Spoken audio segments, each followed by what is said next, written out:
يلا 3 2 1. هو أهلا، أنا فدوى الحرقان. أهلا وسهلا، أنا علي كماخي. علي، حلقة اليوم كانت رهيبة أه، رهيبة. يعني أه، مو الرهابة ما تجي من إنك كنت غايب في ه- الحلقة، بس لأن هذا ضيفتنا كلام كانت مستفز والله. مرة رهيبة. هذا كلام مستفز، قسما بالله مستفز. دحين تقريبا هاي بروفايل ضيفة وتجيبيها بالذات في اليوم اللي أنا ما أكون فيه. أنا ماني فاهم إيش القصد من الحركة هذه، لكن إذا تصريف ترى ماني رايح. أنا جالس ترى وجالس معاكم كوهوست، وكل حلقة إن شاء الله موجود. الله يحييك، بس يعني فكر فيها إن أنت كل مرة تغيب نجيب أحد رهيب. والله هذه تنفع بداية أغنية.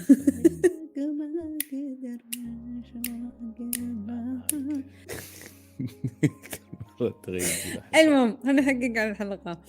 قابلت فاطمة الضاوي، حكيت معاها عن كتابها Don't Look Down. صراحة الكتاب كان من أحسن الأشياء اللي قريتها في نهاية 2021، وأرهب من إن يعني قريت الكتاب إني جلست مع الكاتب وقعدت أناقشه. فإن شاء الله يعني أنت بتسمع الحلقة زي الضيوف وتستمتع فيها. وبس يعني أبغى كذا إعلان صغير في البداية، إن إذا أي أحد يبغى يقدم معاي بودكاست عادي، لأن علي بدأ يغيب كثير، فقاعدين نفكر بدله يعني. بدأ يغيب كثير مرة واحدة في سنة كاملة. حتى لو يعتبر عندك عذر طبي، ما عندك عذر طبي. Enjoy the episode.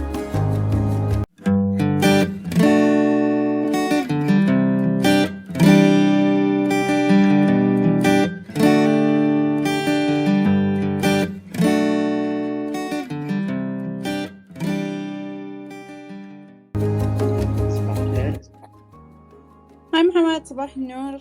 صباح النور، كيفك؟ تمام الحمد لله. انتم كيفكم؟ كلكم بخير ان شاء الله. يب. اليوم هاي فاطمة. الخبر الخرافي. وين؟ احنا عندنا لندن في الرياض. لا تحتكون يا الله، كذا ضباب وكذا، عرفت؟ صباح الخير جميعا. صباح النور. هاي فاطمة. Good morning. Good morning. كيف حالك؟ الحمد لله، كيفكم؟ Good. We're flirting with the weather. كيف الجو عندكم؟ والله الجو اليوم لندن. طلعت كنت أحكي محمد، طلعت بشتري قهوة، اشتريت شاهي، عرفتي؟ Like it was like too London for me. I couldn't have coffee. ما شاء الله. لا, it's good weather these days. We're blessed, الحمد لله. Yeah. And where are you based? Dubai? Yes, I'm in Dubai. Nice. How is the new weekend going? شوفي, it's a little bit confusing because we do work on Sundays. We are rotating on Sundays, and we're trying to get around it. احنا ما يعنينا كتير لانه عندنا الاسواق مفتوحه في السعوديه يوم الاحد، فلازم يكون في فريق مغطي البرامج. وأضفنا الجمعة عشان السوق الإماراتية بتفتح الآن الجمعة، فصرنا عملنا نشرتين زيادة. So for us really it does not make a difference. So technically you work 6 days a week now. Yeah, and if we are understaffed, we might be doing 6 days. Otherwise we do 5 we split. So whoever starts Sunday finish Thursday, and take Friday, Saturday off, and whoever starts Monday will work on Friday. Okay, that's it. Not bad. To start with. فبنحاول نتأقلم معاها.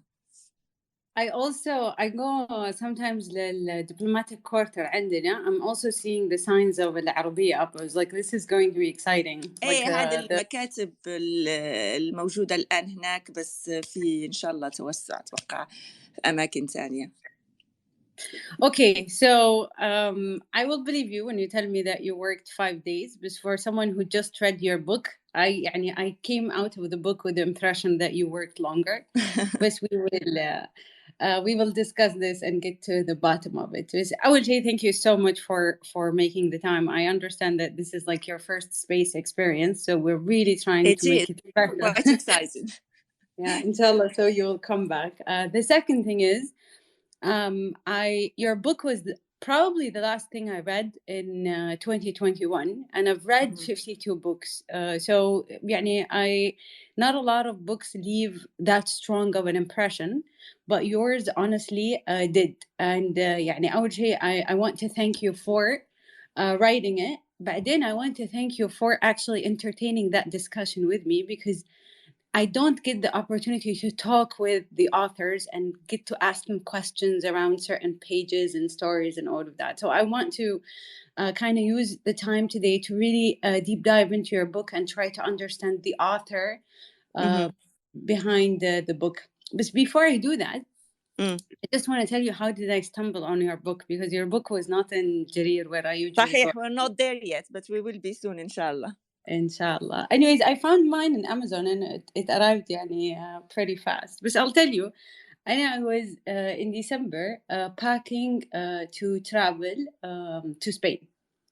And there's one thing that I really hate about packing, which is literally screwing my future self. I never got packing right. Every time I arrive to a location, especially if it's winter, I know I'll be freezing because I just couldn't manage packing. I reached the point where I had to do simulation. Like I would literally wear everything that I would wear in a normal day. And I would still Fadwa, packing is an art. Talking to someone who needs to travel light, I do struggle with packing. Really, it's quite difficult, صراحة. And whoever does packing quite right, I salute him or salute her for that. I'll write a book. أصبر شوي بس. Just give me some time. How to pack? Hey, the subtle art of packing light. So anyways, I was looking for any kind of distraction. I go to Twitter وأشوف في timeline an interview for يوعد العربية, and you speak about a book you just wrote. And in your interview, you say, والله I wrote this book for people who want to understand how media works and people who aspire to have careers in media. فأنا I work in tech, and I found the story to be irrelevant. بعدين وأنا unpacking, I was like, wait a minute. I remember seeing Fatima in a press conference, and she was very, very elegant, and she asked really smart questions. Now, I can't do smart in 1 week, and I can do elegant on other week, but I cannot combine them both. When I'm very well prepared for a certain panel or a meeting or كذا, I usually forget to eat. Not alone, leave alone that I'm just wearing matching colors at the time. So I was like, والله أشكرك صراحة على هالcompliment. والله and I'll put the picture because I remember your style mashallah left a very strong impression on me, and your question. You were asking about there was a program that was being launched, and you were asking specific questions with specific numbers, and I was like, in my free time I go and I read programs حقت الفيجن. The numbers are very deep. For you to go and read it, you really need time. I was like, I'll just go back and order her book and read it, because I think there is more. There is something that I can learn from Fatima. So your book arrives, I come back from Spain and I pick it up and I read it, and I think إني قريتها في 4 أيام. It took me a week, but some chapters I had to reread. طيب? And then when I finished the book, I was like, this was an awesome conversation that I just had with Fatima, because you were literally telling your story. صحيح. You're صراحة, to be honest, when I first opened it and I read, how Abdurrahman al-Rashid is praising you and a lot of people, I was like, okay, this could be someone who's successful in media writing about her success in media. And that's okay. You get to brag. But when I read it, I was like, no, this is like every chapter is, I aimed for the moon. I stumbled halfway, and these are the lessons that I learned. And I was like, this author is unbelievably vulnerable. She is unbelievably courageous to be this vulnerable. And it's not like you will write a book where you will make millions of money. Like the economics of a book makes no money. And so my first question to you is, what made you write the book? You're on top of your success. You could have picked any project. You could have had NFT project at your fashion pictures, and I would have bought it. So why? What made you write the book? That's like my first question. طيب Fadwa, thank you for doing this Twitter space. As I said, it's my first experience and I think I'm going to enjoy it and do much more. Thank you for inviting me and thank you for reading the book. The book is not about lessons. I don't believe anyone can give anybody lessons at 1, 2, 3, 4. I think the way forward now of teaching is sharing knowledge, is really being vulnerable and open up to whoever is trying to find a career or trying to do something with their life, trying to find what they want to do with their life, and be quite humble and open and tell them, listen, I've been in your shoes. I failed. I did this. This happened to me on this day. This happened to me on this year. And I am here. And I'm here to share with you what happened to me.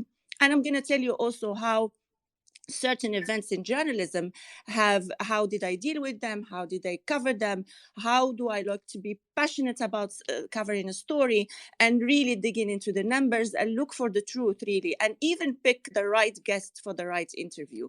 فكل هذا موجود في الكتاب. What made me write the book, it's many reasons. The first and most reason that I'm very passionate about is that I really want to see the coming generation being a much better version of us, and then the upcoming much better version of us, and so forth. فحبيت يكون عندنا فريق أحسن من اللي الموجود على مستوى الصحافة الاقتصادية. لأنه أنا I really believe إنه الصحافة الاقتصادية مهمة جدا. الكثير من الناس بيشوفوها مملة بس هي اللي بتعطي ستوري، هي اللي بتبني أساس للسياسة، بتبني أساس للمجتمع، بتبني أساس لكتير. فكل ما يكون عندك ناس فاهمين إيش معنى هالقصة الاقتصادية هذا بيعزز أشياء كتير في المجتمع. فمن هالأهمية بدت فكرة إنه okay, I need to do something about it. Then I started writing 4 years ago. وبديت أكتب وبديت أحط أفكار وهذا. فكانت الطريقة الوحيدة صراحة، وما قرأت فدوى ولا كتاب ولا شفت إيش موجود بالساحة. This is not a biography and it did not start as a biography because I still think I'm way too small to decide to write a biography. But I decided to write it in a very open, vulnerable manner to attract the attention of youth because اللي بشوفه من أخواتي وأخواني إنه the concentration span is very small unless you open up to them and tell them a story, a real story that happened to you. Yeah. فهذه كانت الطريقة الأمثل اللي أنا شفتها الأمثل عشان أقدر أجلب اهتمام القارئ عشان يشوف المحتوى تبع الكتاب، لأنه الكتاب مش علي كله أنا. الكتاب بديت أشرح لهم مين هي فاطمة، من وين جات، كيف اتولدت، إيش درست، ليش راحت بريطانيا، شو هي الظروف اللي عاشت فيها، الظروف المالية، الظروف الاقتصادية، الظروف الاجتماعية، وبعدين كيف وصلت للعربية وبديت مهنة أو كارير جديدة completely to me and how I dedicated a lot of time and efforts and passion to prove myself in a domain where, let's say, Moroccans are not very much present in it. Media has always been dominated by certain nationalities. And for me to come into it was doing probably double, triple the efforts. Yes, I find a very good management to support this journey, but I was a newcomer. I had to do the work. I wanted to talk to the people who see media as a very high wall, very hard to jump in or break into, that no, you can actually do it. And this is exactly what happened to me. And I would say my passion from now on, and it's always been, is helping youth, telling them working long hours is important. Defining what you want to do in your career will come with time, but grab opportunities as they come, because everything you do, it's building something that you might need along the line. فحبيت أشرحها إنه الواحد ما بيوصل في 24 ساعة، ما بيوصل ب 24 شهر. شركة مثل أمازون أخذت 20 سنة عشان تحقق أرباح، وتطبق هذه القصة على كل الناس اللي بنشوفهم ناجحين في مكان ما، في مهنة ما، في طريق ما. So this is mainly the reason, Fadwa, that made me write the book, and I did it in a way that I've opened up completely. And whoever read the book would know that I've حتى زملائي اللي هم بيعرفوني من 15 سنة تفاجئوا بالcontent تبع الكتاب لأنه هم بنفسهم ما كانوا عارفين. They did not know what's in the book. They did not know what happened to me. They did not know where I came from and why did I choose to move from one city to another. Yeah, so that's basically it. Right. I'll leave a little bit of mystery so people can still go and grab a book and read it. Amazing. Fatima, it's interesting when you say that one thing led to the other, and then and that's how you ended up in media. Because honestly, Anna, I was so ignorant. I thought you were a media person who just happened to cover the financial sector and the economy overall. But reading your book, I just realized that you actually came from the financial sector. And then when you speak about telling your story to the youth and, you know, the need to hear stories to be inspired, I maybe want to cover on the chapter because I'm still processing the idea that you relocated by the time you were in high school and you were planning to go, I think, for a summer vacation. And then something happened and you just never came back. And when I'm reading the chapter, it's not like it was fun. It wasn't like someone who was 17 having the best time of her life. It wasn't fun at Can all. you shed some light about this? Like, what made your parents? Yeah, Anna, my sister is 16, and I'm so scared that, you know, she want to relocate and learn somewhere. Can you shed some light about what happened? When did you leave Morocco? Why? And what happened there? Okay. I think I'm going to start back from what I read yesterday, and I was discussing this with a colleague of mine. I saw this interview in Business Insider, and the journalist asked a very famous author, I forgot his name, and she said to him, what is the advice to give to parents to have successful children, to have independent children that can make it in quite a challenging world? So he said, one thing I would say to parents is let them fail. Let your children fail. And it connected with me so much that I was discussing it with everybody. It's like, you have to see this interview. And what did he mean by let your children fail? He meant let them fall down, let them find a solution to get up, this is the only way that they're going to build their personality and be strong and be successful along the line. Don't be overprotective, your parents. And this is what my father did exactly. And I was very upset when he did it. Fadwa, I'm someone I'm a middle class. I come from a middle class background in Morocco. I went to good schools. My father invested a lot in our education. He was very close to us. He's my idol from day one, and you can see it from the book. And I was the elderly one. I was the older one of the family. So I was always trying to impress him that I'm good, I'm this. So I used to score very high at schools. And then when I started turning 12, 13, he started entertaining the idea of sending me to study abroad. I did not have any dreams to leave Morocco. Actually, I was very bright in science, in mathematics, in chemistry, and I was looking at a career in medicine or dentistry even.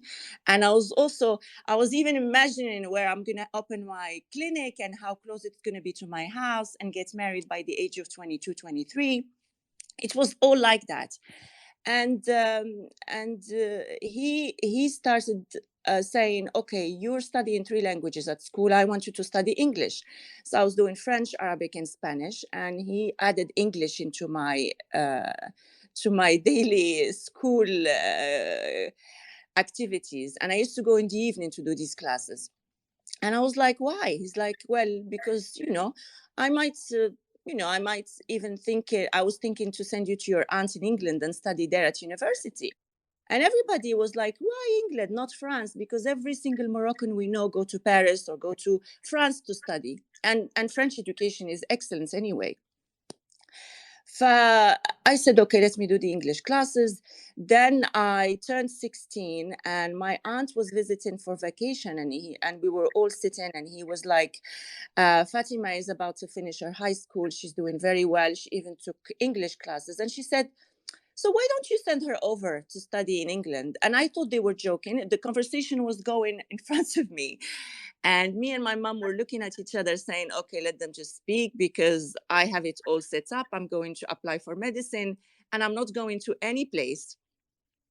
Summer comes, he books the tickets, he arranged the visa in 24 hours, and he sent me off and he said, go check it out and consider it like a vacation. And I did actually consider it like vacation. I go there, I find my aunt. She already put me in a college to do some to continue studying, and I received a phone call that you should probably try there, and they will be disappointed if you come back.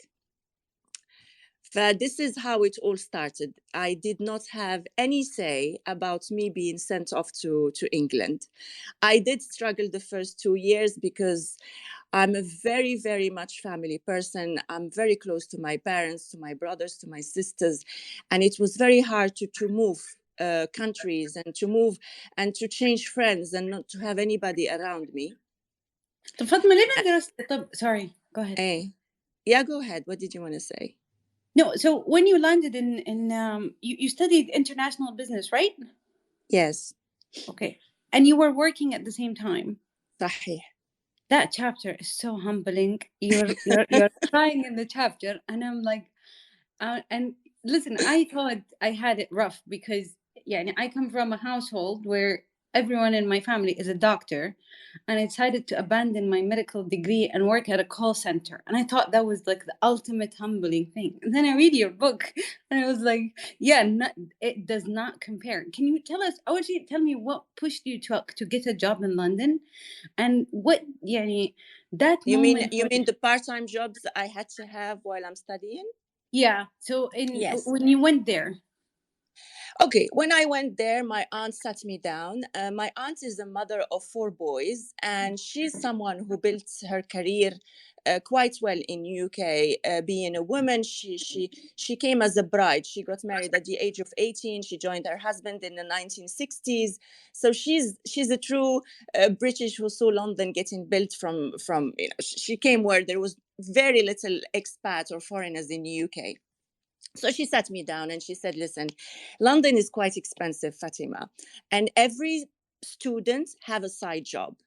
And I've started already thinking where I can put you. I have my office. She has an office where she provides translation and interpreting services to the UK government. And she told me, I have my office, but your English is quite poor to actually be part of this. So while you're improving your English, I only have one job for you, and it's going to be a part-time cleaner. Offices cleaner. That was the biggest shock of my life, because, as I said, I was the older girl of the family, quite spoiled. I didn't have any other sisters. I have 3 boys, and then my youngest sister joined the family later on. So I had my say. My father never yelled at me, but I was always correct. Never did anything wrong. I was that very, let's say, perfect child.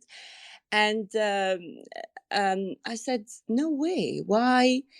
I'm not here to clean. I'm here. Okay, he sent me off. He wanted me to study and be very successful and have a better life and a better. But I didn't plan to be a cleaner. And she says, listen, you're going to take this as a part-time thing. It's going to be from 6 p.m. to 9 p.m. every day.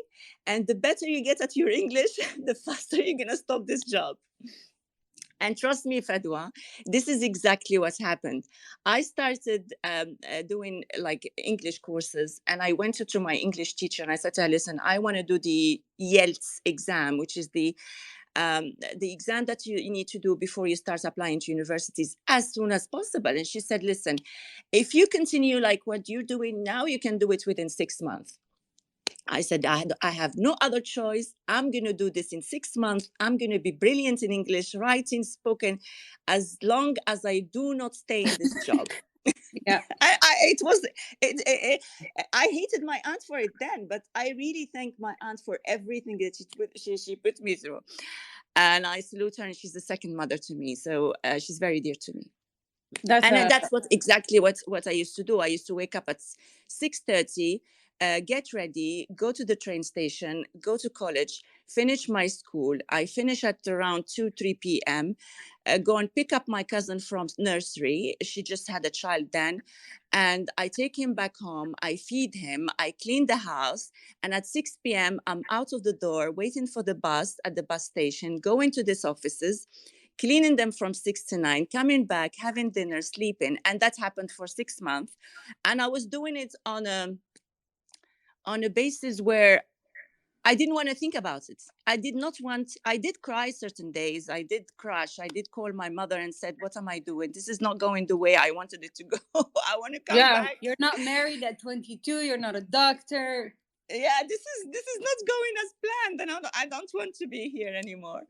So I continued doing this, and within 6 months I was out of it. I started helping with her translation stuff, and I took a better job relatively. I started selling in shops in the weekend. I did clothes shop, I did shoe shop, I did everything you can think of, because I really needed to have pocket money. My aunt cannot feed me and have the house for me, and I had tuition fees to pay, and I needed pocket money. So I did that for a few years until things started getting better and better. And yes, it did get better, and yes, I probably grew up faster than my age group. I was more responsible. I had to manage my finances. I had to keep my brain focused on why am I in the UK and what I want to be in a few years' time. So yes, that was my very special journey at the very beginning of my UK story. Fatma, I want to come back about how all of this is connected to what you do today. But I'm curious, while you're speaking, about two things. The first one is, now as we look back, did your dad see this thing in you, the resilience in you? Because it's a consistent theme. You're still resilient, you still wake up early, you still work hard, you still manage to get the best, you're always well prepared. Your success did not make you different. But London mold you, or going to London at definitely 16. Yeah. So definitely. The question is, did London make you? You were spoiled, yes. And all of a sudden you became an adult. And listen, you missed a lot of childhood. We'll come to the Paris chapter. There was a child in your Paris life for sure. So the question is, did London mold you, or did you have it all along? Meaning, if I have 4 kids, do I send the one that I see the potential, ولا أرسلهم كلهم and it's a swim or a sink kind of situation? I don't think my father had that vision, but I think he followed his he wanted the best future for me. And for him, when I discussed medicine with him, he used to say to me, Fatima, I know you very well. I don't think you can live up to the long nights you need to do at the ER, at emergency room, seeing all this blood on the ground. It's not an easy thing. I would rather... It was something, he just wanted the best for me. I don't think he had anything planned. For him, he has his wife's sister in the UK, and for him, he's sending his daughter to a quite secure place, in a sense that I don't have to go there and live by myself and probably meet the wrong people or something. I have a kind of a protective layer to a certain extent. So I think he thought like that. And again, because he probably couldn't afford to do everything by himself, for him that was like the easiest way to send his child there. My other brothers and sisters did not have the same opportunity until I stood up on my feet. My youngest brother and my youngest sister were just about to go to university, and I was the one who actually took care of their education in the UK. So I'm like a mother to them, because there's a big age gap between the first 3 and the 2. There's about 12 years difference. ما شاء الله. طيب Yeah. I want to map. Sorry, go ahead. No, you go ahead. I want to map how this is connected. So I want to connect what you did in Paris, the job you did in Paris, to how you ended up being a financial analyst and then ending up in Dubai. Can you quickly walk me through? I think it's just faith and destiny. That's why I believe you need to put the efforts. You need to be very resilient. You need to be very passionate, and you need to keep that idea. I am here to make it in life. So that survival factor has to be present throughout building your career. I did my part. So I worked. I managed to go to university. I'm doing my degree. Within my degree, I have a year exchange program to go to Paris, since I know French very well, and it's my first language. I chose France to go to a business school there, and one of the best ones, part of the Sorbonne Dauphine. So I go there to do that. And obviously, knowing me, I always want to have the extra cash. I had an eye for a part-time job, and I kept looking. During the year, I didn't look much, because life in France is relatively cheaper than the UK. So I was fine financially. But then the job came just before the end to wrap the year, and I didn't say no to it. There was a nanny opportunity for 15 days, and I finished my studies. I didn't have to go to school. It was all over. I was wrapping up to go back to London, and it was well paid. For me, I calculated and said, wow, this is very good. I'll do it. 150 euros a day for 15 days. That's very nice money. Yes, I am going to do it. I didn't think about who are the children or anything. I show up into the family's place. They turned up to be Arab and Muslim. They fell in love with me. The mother liked me so much. She saw how loving I was with the kids, and I did enjoy my time with them, probably because I wanted to play extra time. So they loved me. I loved them back. And then just before the end of this 2 weeks beautiful journey, she said to me, she started asking me questions. So she already started building an idea about me, where I came from, what do I do, where am I living, and all that. And she threw it. She said to me, listen, my brother and his family live in London. They are actually spending their summer holidays there. I want to meet them. I already spoke about you, and I think they will love you. Me, just out of complete humbleness, I said yes. I said, I would love to meet these people, and I did meet them in back when I was there. The relationship, hit off quite well from day one, and by the end of their summer trip, I think the following year. They came back for summer. I was graduating, and we were just having a discussion. So I was like, I'm looking for a job now in finance and stuff. And they popped up. They said, my father have a family office, and within the family office, there is a private equity company that is quite well established in London, and they cover everything Middle East. Why don't you think about it? I said, of course, yes. So I prepare my CV, I go for the interview, and off in September, I was part of the team. What's the lesson behind this? Was I lucky? I think I've put all the dots and the little stones to be ready for an opportunity that opened up for me. And that's the lesson here. You need to be ready. You might say, I'm not lucky, I'm not this. But if you have everything ready, like, okay, I finished my school, I was working, my interpersonal skills were very developed because I did a lot of side jobs, and those side jobs needed a lot of communication. So I had a lot of things that would appeal to any company anyway. But thanks to God, thanks to probably Rida al-Walidin or destiny, I don't know, you can name so many things that were there for me, and it came. But I was ready, Fadwa. I was not ready. I had all what it takes. I ticked all the boxes for that, for to be ready to grab that beautiful opportunity that came to me. And I'm very, very grateful until today, because that relationship with that family is still going stronger and stronger until today. Wow, And it's just يعني محظوظة، زائد إنه حطيت الشغل المفروض ينحط، اجتهدت، ما قلت لا أي جوب ما تكبرت على أي فرصة عمل جت قدامي صراحة. وهذا هو من الأشياء اللي أنا كتير حكيت فيها في الكتاب، أو I spoke a lot about it, is do not look down at any job opportunity while you're young, because when you're young you can afford to do anything within ethics basically. Yes. Yeah. I'm not telling you to go and steal, but I'm telling you that anything that comes and it takes a little bit of hard work from you, and it's not within your career path and it's not there, do it. You're young. It's okay. It will add something to you. If it doesn't add to your CV, it will add to your personality. And your personality is very important.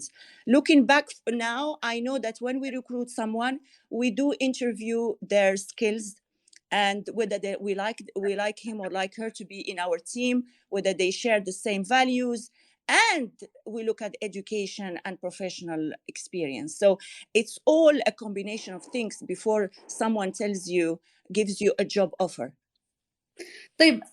From there, you started listening to signals, right? So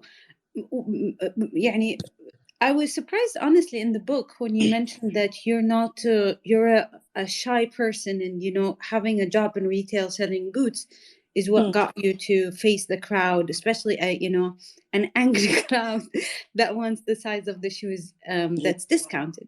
So this gets the best out of you. You work really hard since you were 16. You become a financial analyst in London. You're literally living the dream. How did media come about? Why did you relocate again? يعني أنت already تغربتي once. You now speak 4 languages. The world is just open to you. Your siblings are about to study in London. Why pack again? Relocate to Dubai. وأصلا كيف الopportunity انفتحت? And it's in the book, and everybody seems to be very interested into this part of my life. The very simple reason, another failure I faced, and I felt I wanted to start a new chapter with a new page. Luckily, this came along, and I did not think twice. I did not even think whether this job would be suitable for me. I did not have the luxury of saying, do I want to be in media? I'm somebody who's very reserved, who's very private. I didn't even have the luxury of that, because I was just looking for an exit. And this came to me as a helping hand, and I did not say yes. I said I'm going to go for it. I'm going to change cities, and whatever happens.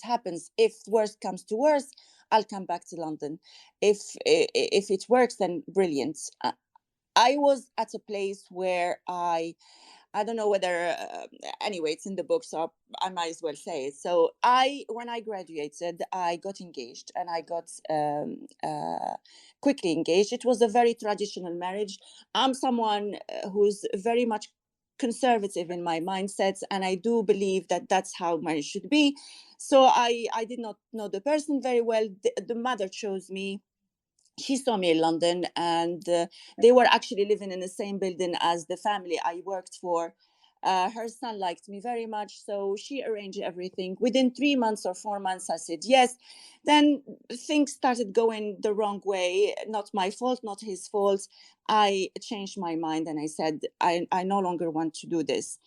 And for me, that was a big failure on something that it's very close to my heart, because breaking this was not an easy thing for me, being the ideal child who doesn't do mistakes.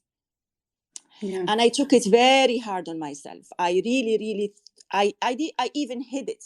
I wanted to hide this part of my life under the carpet. I didn't want to speak about it as if I did a huge mistake. And it's not. It happens to everybody, and it's normal. But for me, it was big. It was huge. I didn't want to face it anymore.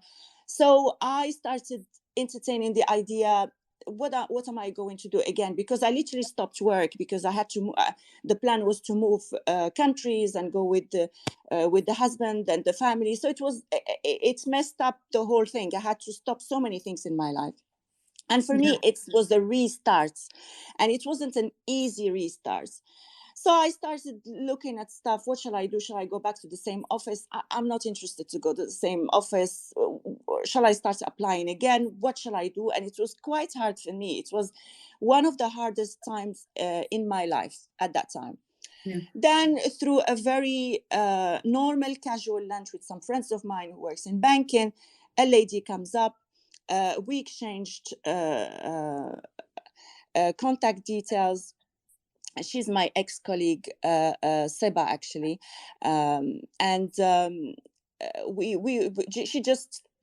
she was interested in me, and she said to me, I'm noticing that you know how to tell a story. And I was impressed by her opinion, because I never thought I was a good storyteller. That something didn't cross my mind. I didn't have to realize it. And we kept the contact, and she was just about to join Arabia at that time, and then I received a call from her a few months down the line to visit Dubai, and I was a bit reluctant to move at that time, even if I was looking for an exit. I jumped into the plane, visited Dubai for the first time ever in my life. Dubai was basically a building site. Everything was built up. It was completely full of building companies and stuff like that. Sheikh Zayed Road halfway getting built, all of that. Which year is this, Fatima? It was around 2006. Oh, wallah, very early. Okay. Yeah, the very beginning of the hit of the real estate in Dubai. And I was a bit impressed, but not something that I would have thought of. Very much used to London life. And then I went back. I met the team then. Everybody was nice. I did a few tests and everything. And then, a year and a half later, I was part of the team. I took it. I took the plunge because I wanted to change things, because I wanted to move cities and start from scratch, like a little child who did something wrong and hid everything behind the carpet and went and said, I didn't do anything. Although I think I was a bit too hard on myself, because there's nothing wrong with what happened. But I am very, knowing my character, once you read the book, you would know how sensitive I am not to make mistakes.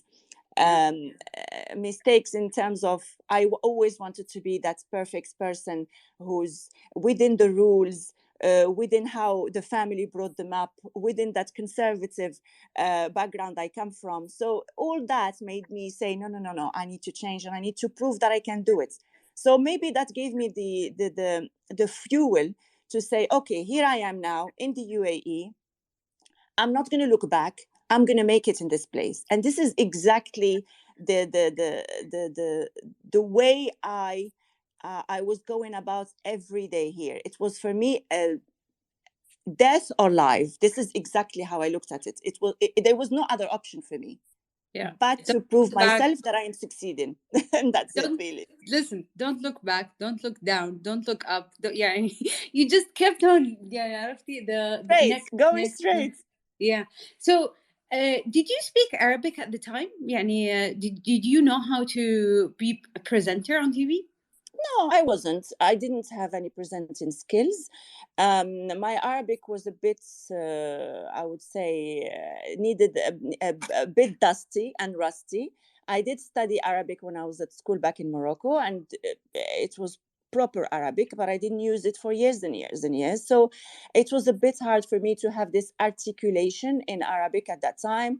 By practice, it gets better and better and better. The more you read, the more you know, and basically the confidence comes from knowing your subjects more than the language you're going to use. Once you know the subject you're talking about, and you know it by heart, and you know every single detail, I think the communication starts flowing very smoothly. Your Arabic becomes better, your way of communication. But really, really, really, what needs to be, when you're delivering a message, you need to know what you're talking about. Yeah. The articulation comes straightforward. Yeah. So I want to skip to the Amr, do you want to add anything? صباح الخير. اهلا صباح النور. لا عندي سؤال مختلف تماما، بس خلي اجل وقت. No, go ahead. لا تفضل عمر. الله يعطيك الصحة أول شيء، وقصة ملهمة جدا. عندي سؤال له علاقة ب اختيار التخصص أو الكارير، بخصوص مثلا الناس اللي لسه الآن بيختاروا، مثلا شخص بيدخل الجامعة مثلا ويبغى يصير زي فاطمة مثلا، يبغى يصير في الميديا بالتخصص المالي مثلا. بعد الرحلة الطويلة هذه كلها، لو رجع بك الزمن وانت عارفة انك بتصيري في هذا المكان، يعني الآن قبل 10 أو 15 سنة أو أكثر، وانت عارفة انك 2022 في نفس هذا المكان، هل تدخلي تخصص ميديا بعدين تدرسي بكالوريوس مثلا في الميديا وكل التفاصيل الخاصة فيه وتتقني الإعلام، بعدها تاخذي كورسات تتعلمي في الفاينانس والاقتصاد والمالية وهذه الأشياء، وتصير هي الباك جراوند لك؟ ولا إنه الإعلام المتخصص يحتاج إنه الإكسبيرينس العملية لك، بعدين الميديا تاخذها مع هي تاخذها مع شخصيتك أكثر ومع دورات جانبية؟ ايش الاولى في الموضوع؟ يعني لانه اتوقع انه في ناس كثير يسمعونا صحيح، هذا سؤال في هذا مهم. المقترح. بنطرح كثير علينا عمر. انا حقول لك من تجربتي صراحه، ومن اللي بشوفه كمان في مكان العمل. تقريبا كل المذيعين اللي معنا في قناة العربية مش جايين اختصاص إعلام، جايين من اختصاصات أخرى. اللي دارس هندسة، بعدهم كان دارس علوم وهذه الأشياء. من تجربتي الخاصة وأنا ححكي عن نفسي، أنا من الناس اللي بيؤمنوا إنه لما أنت حتحاول تحاور شخص في مادة معينة، أنت لازم تكون عارف المادة عن ظهر قلب، لازم تكون عارف الأرقام، لازم لما يحكي عن عجز الموازنة تفهم إيش هي عجز الموازنة، السيولة عند البنوك، الديون، كل هذه الحاجة. فأنا بظن، وهذا يبقى رأيي الشخصي، إنه لو أنا درست تخصص معين، سواء كان اقتصاد أو سياسة أو current affairs أو وأخذت دورات جانبية، مدام أنا عندي فكرة واضحة إنه عاوزة أكون في الإعلام، أخذ دورات جانبية في الإعلام، أنا بظن هذه الكومبينيشن بتصير أحسن لتقديم مادة متخصصة، خصوصا مثل الاقتصاد. ليش؟ أنا حقول لك ليش. لما المذيع أو المحاور أو الصحفي يحاور في مادة ما، ثقة النفس ما بتجي من مدى لباقتك في الكلام، ثقة النفس بتجي من مدى فهمك للمادة. فمن هذا المنطلق أنا بشوف إنك تكون متخصص في المادة وتضيف عليها 100% الانتربيرسونال سكيلز، الكوميونيكيشن سكيلز، وهذه تقدر تاخذها في دورات صغيرة. وأنا بحكي مع كتير ناس من الإعلام حتى أجانب يقولوا يس I think هذه الكومبينيشن بتعطي شخص عنده كيف حقول لك، عنده تشانس إنه ينجح أكثر في الإعلام ولا. ولكن المسألة كمان عمر هنا، إنه لو بيدرس فاينانس مثلا بيقول أنا ليش حروح للإعلام وأنا أقدر أروح للبنك ويكون عندي راتب أكبر ويكون عندي بونس أكبر. فهنا لازم واحد يحدد إيش هو عاوز، هل هو عاوز يكون في الإعلام وبالتالي المسيرة اللي عشان يبني هالكارير حتاخد لربما مسار أطول وسنوات أطول ليوصل لهذيك المنطقة اللي يقدر يقول أنا مرتاح ماديا، لأنه بتصير عندك مجال تعمل أشياء كثيرة من غير التقديم زائد التقديم الإخباري. أو لا، تأخذ هالتخصص وتروح لتخصصك وتصير أنت you want to be an investor ولا تكون بنكر وهذا. فهذا بيصير فعلا اختيار شخصي جدا. ولكن لو أرجع لسؤالك، أنا بشوف إنه التخصص في المادة اللي أنت حتقدم بتعطيك أنت 10 خطوات أكثر من اللي دارس فقط إعلام، مع احترامي للإعلام، لأنه بالعكس يونيد ناس يدرسوا إعلام، لأنه كمان الصحافة المكتوبة تحتاج طريقة معينة، بس التخصص مهم كذلك. عشان كده لما بتفتح FT تلقى كتير اللي بيكتبوا الأوبينيونز أو بيكتبوا بعض الآراء أو المقالات تخصصهم فاينانس، مش صحافة. بالضبط فاطمة، يعني totally agree. يعني واحد من الأشياء اللي شفتها أنا very interesting اللي سويتيه which is أول شيء، يعني أنا typically سويت the most typical thing a finance graduate would do. تدرس finance. I went and worked in corporate banking. But what you did يا أخي إنه it's really interesting because you looked at finance as a tool rather than a job in itself. فأحس يعني ردا على سؤال عمر, I feel yes, okay, I could study something else, but then eventually I could just follow whatever I like. إذا أنا كنت أبي أدخل في الإعلام, even though لو إني دارس سياسة, دارس هندسة, دارس whatever, eventually I will reach that area اللي أنا عجبتني with an interesting background, just like what you did يعني. وحضيف عليه حاجة، أنا حقول لك الإعلام الآن ما عنده هالتشاينيز وول، الحيط الطويل، لا، إحنا الآن كفريق دائما بنخلي عيوننا على the next star and we don't have a إيش؟ عندك محمد could be the next star. أنا محمد. Yeah, and the prerequisite really is not it's not the يعني كم عملت من degree. No, it's the ability to deliver the message we want you to deliver in a very good manner, very efficient, a very articulate manner to the person.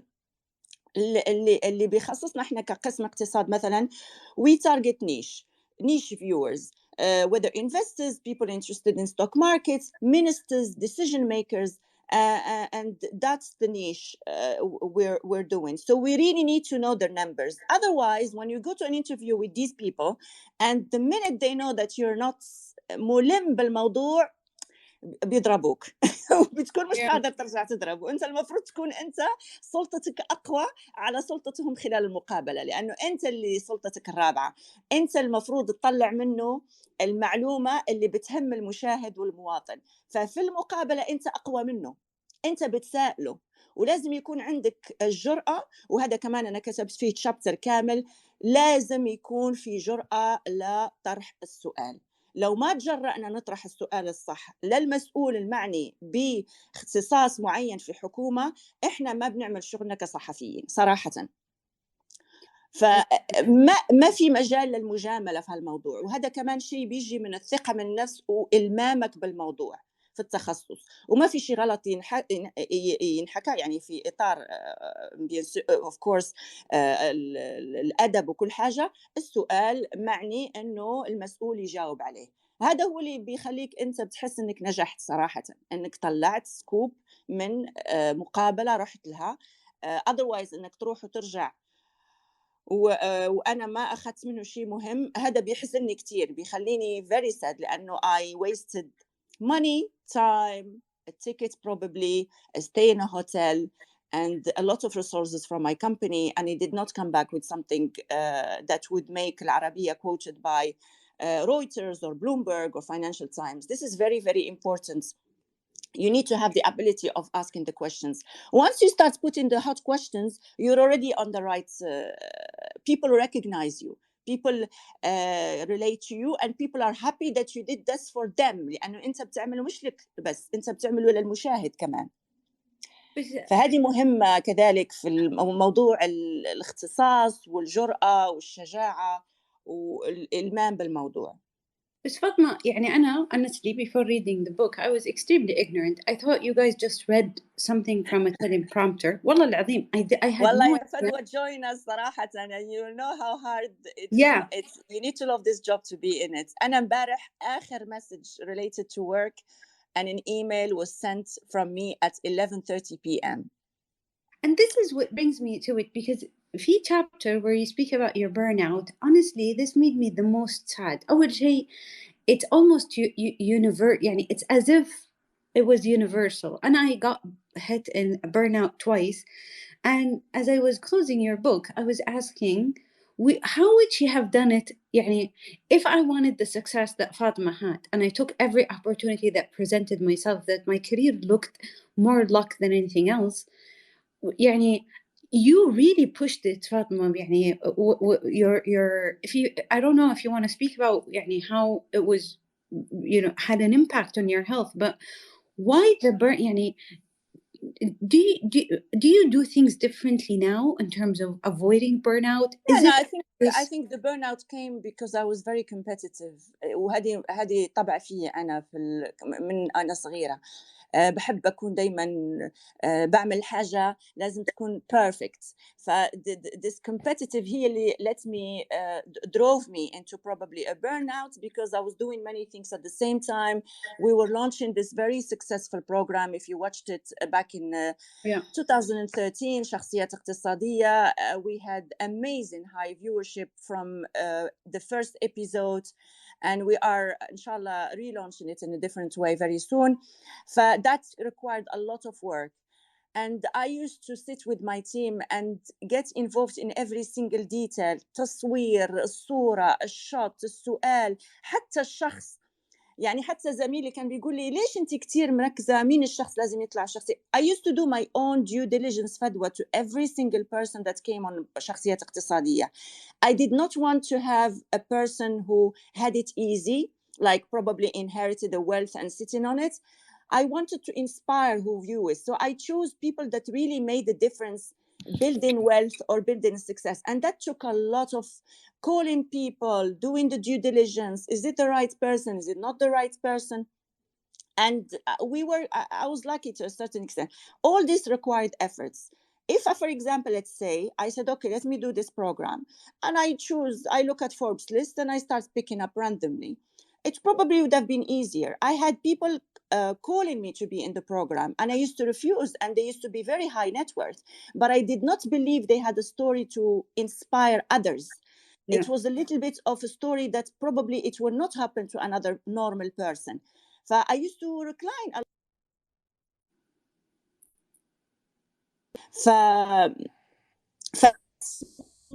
made me and I wanted to go to where they were, and I wanted to go to a certain location and shoot, and that takes a lot. You know, each guest we had on that show took us 4 months of coordinating to get him, and many declined to not to be in the program because they don't want the light to be shed on them for many reasons, for personal reasons, whatever. But it's a lot of coming back and forth and trying to convince them it's the right platform, is this. فكل هذا بياخد من طاقتك، بياخد من but وقت. you ended up quitting. يعني هنا أنا that's what I'm thinking. Do I sprint and take on this job and make an amazing, يعني I'm literally walking in your shoes because أولاً your shoes are awesome. ثاني شيء I'm just trying to understand, like, if this happens again, or if an opportunity comes to me, what do I do? And I feel كذا في كذا علامات إنه okay, you're stretching your time, you're stretching your energy, you don't have what it takes. Slow down. يعني what's the lesson from here? I think you need to balance things out. I went very much extreme, and it's something I learned from. That when you feel that you're burning down, health becomes a priority. You need to prioritize health, because that's what you need. If Fatima is not healthy and sick all the time, no one wants Fatima on screen. True. It's it's very, very simple. No one wants someone who calls everybody and say, I'm sick.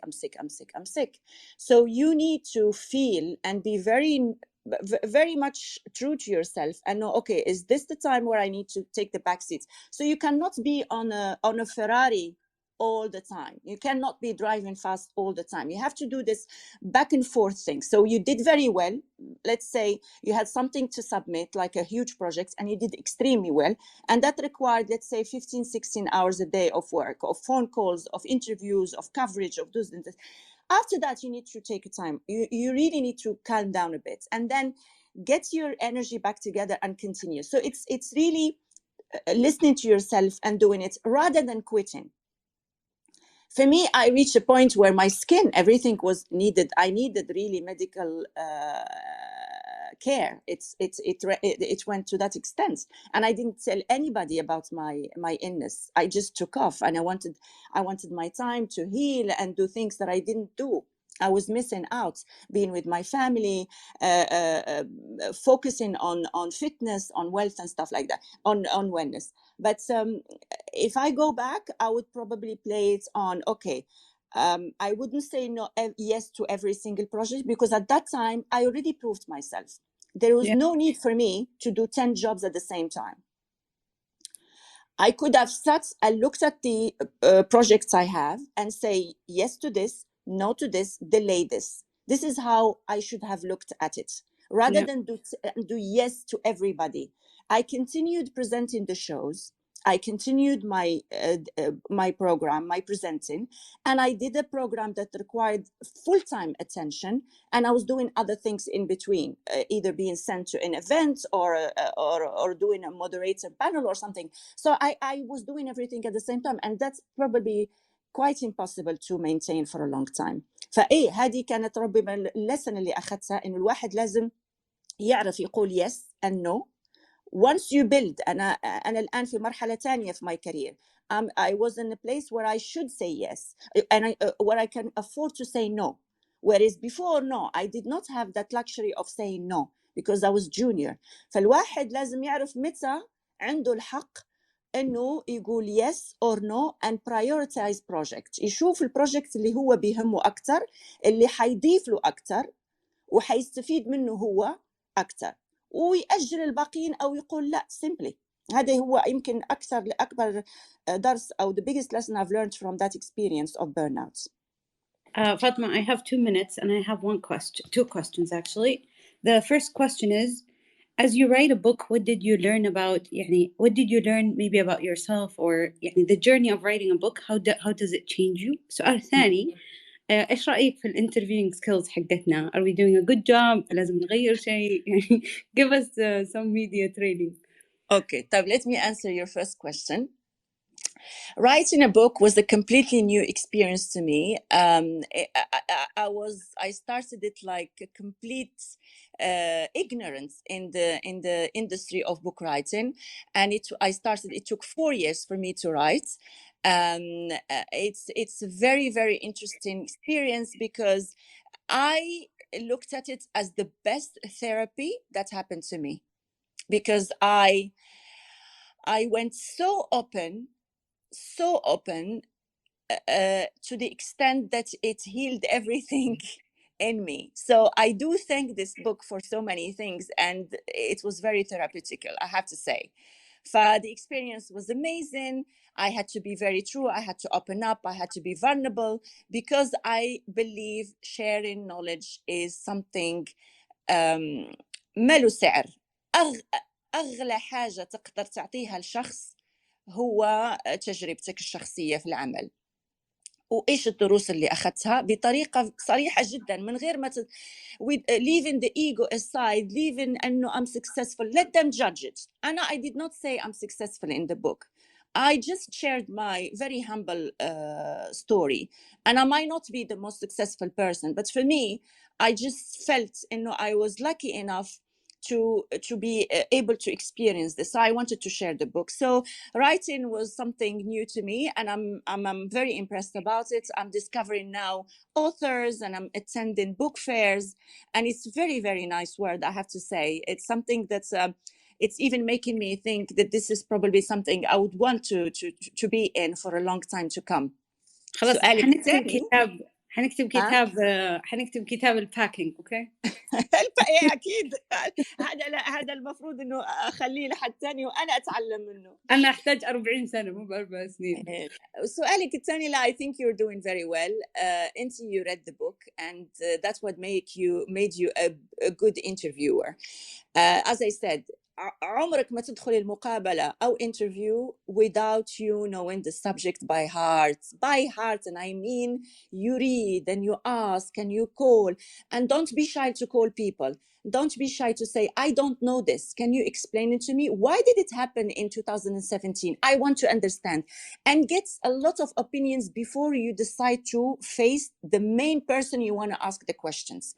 Because the minute they feel that you don't know your subject, you didn't do your homework, you didn't read, they will bully you. Yeah. They will take you, they will burn you alive. Yeah. Trust me. And they'll have fun at it, huh? Huh? And they will have fun at it.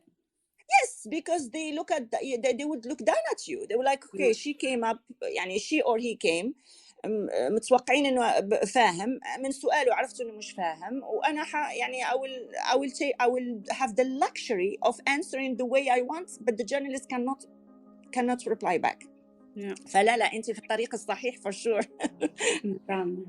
Fatma, I truly enjoyed your book and I enjoyed your time, our time discussing this. Thank you so much for sharing your story. Thank you for your time today, and may you never look down. And I wish you an amazing day ahead. Fadwa, and it was a pleasure talking to you. Thank you for getting in touch and contacting me. I very much enjoyed the talk with such a brilliant girl, and I really... I think you'll have a brilliant future ahead of you, and I hope I wasn't boring for whoever has joined us today. Thank you so much for joining us. وسامحونا لو طولنا وكنا شوية ملولين في بعض التفاصيل.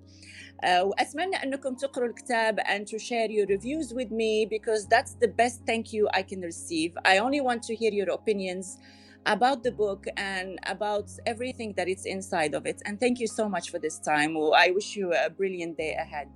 Yeah, thank you, Fatima. Thank you, everyone. So much, Bye. Fatima. Thank you. Thank Bye. you.